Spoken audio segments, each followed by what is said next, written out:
pembelajaran IPS kelas 9.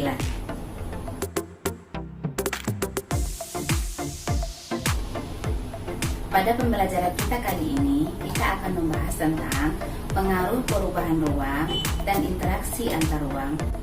Kalian tahu tidak, perubahan yang terjadi dalam satu ruang atau dalam satu wilayah akan mempengaruhi interaksi antara satu wilayah dengan wilayah lainnya. Sebelum kita melanjutkan materi kita akan coba review kembali apa yang dimaksud dengan ruang dan interaksi. Anak-anak teacher masih ingat kan? Ruang adalah seluruh tempat yang ada di muka bumi di mana manusia tinggal, seperti pegunungan, pemukiman, laut, sungai, dan lain-lain. Interaksi adalah hubungan yang terjadi antara individu dengan individu dalam suatu wilayah atau hubungan antara individu dengan kelompok dalam satu wilayah. Untuk melihat pengaruh adanya perubahan ruang dan interaksi antar ruang, maka kita akan melihat dulu pada video berikut ini. Ya, virus Corona 2019 atau NCOV ini telah menyebar dari kota Wuhan, Provinsi Hubei, Tiongkok ke berbagai wilayah, bahkan hingga ke lintas benua.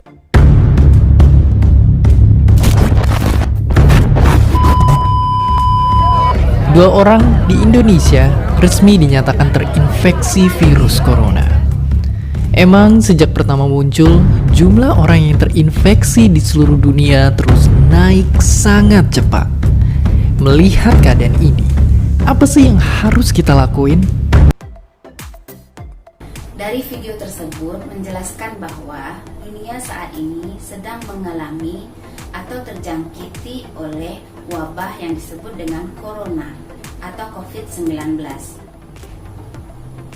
Wabah corona atau COVID-19 itu sendiri berasal dari salah satu wilayah yang bernama Wuhan. Wilayah Wuhan ada di negeri Cina atau Tiongkok. Penyebarannya sudah sampai ke seluruh dunia, termasuk Indonesia. Apakah pengaruh yang ditimbulkan oleh adanya virus ini?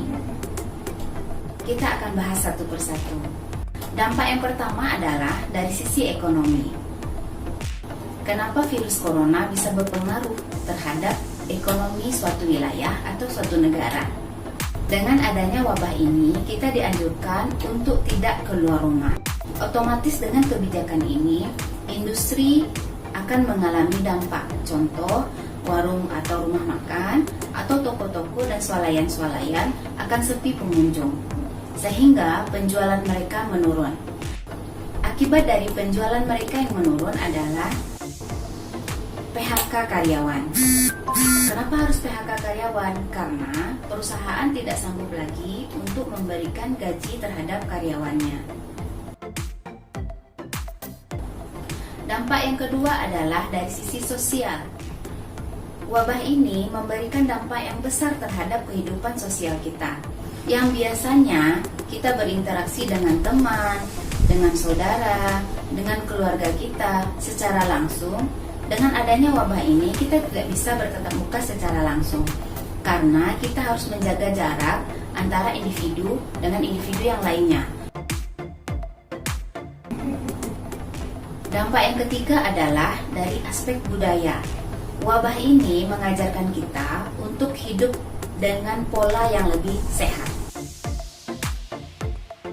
Dampak yang keempat adalah dari sisi politik. Kenapa? Wabah ini juga memberikan dampak kepada politik, terutama di negara kita. Yang akan kita lihat di sini adalah dari sisi kebijakan pemerintah. Karena pemerintah akan lebih fokus pada penanganan atau pencegahan terhadap penularan COVID atau Corona ini. Yang terakhir atau yang kelima adalah dari aspek pendidikan. Anak-anak teacher sendiri tentu sudah merasakan bagaimana dampak dari COVID ini terhadap pembelajaran kita. Biasanya kita bertemu di dalam suatu ruangan atau kelas. Sekarang ini karena ada COVID, kita tidak bisa bertemu secara langsung. Kita tidak bisa bertatap muka. Kita hanya hanya bisa melakukan pembelajaran secara online.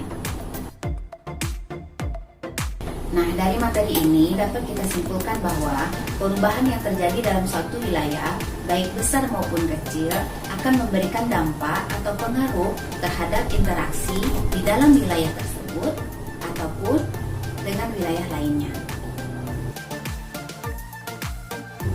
Demikianlah video pembelajaran kita kali ini. Sampai jumpa pada video pembelajaran berikutnya.